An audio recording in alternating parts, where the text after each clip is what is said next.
go ahead and grab your ivory, and we're going to go back to that same design where we go all the way out to the edge on the one side and we kind of leave the front a little bit flat.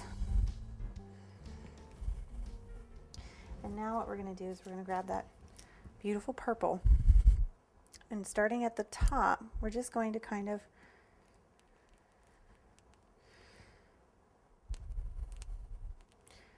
you just want to make a quick kind of press, and it'll ruffle on its own. And then grabbing your green,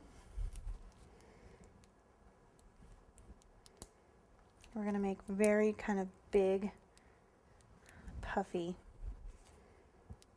leaves.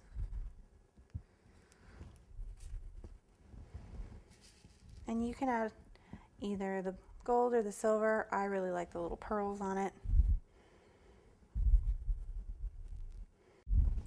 So same thing, do the swirl, leaving the front a little bit flat. What we want to do is make kind of a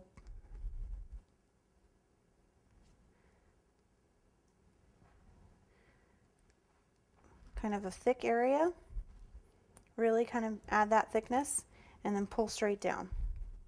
And we've got 4, and we want to do that in just about 3 places on the front.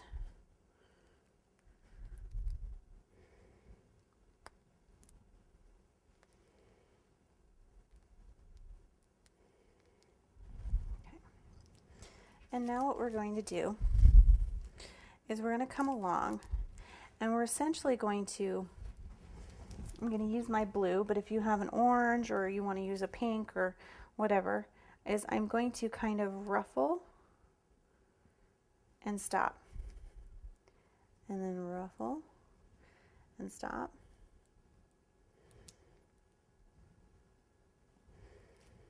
And I'm using that white icing underneath to kind of prop my petals up so that they don't fall. You can also use white here, almost like cherry blossoms, or a variegated pink is real pretty.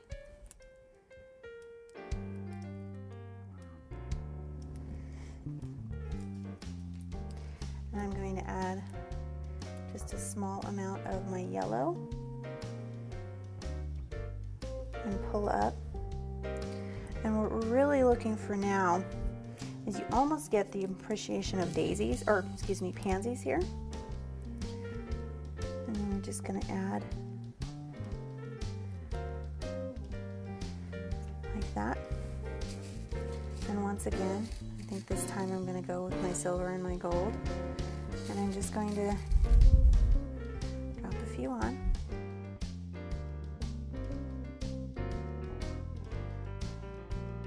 And there we have our final floral vintage cupcake. I hope you enjoyed watching as much as I enjoyed showing them to you. Have a sweet day.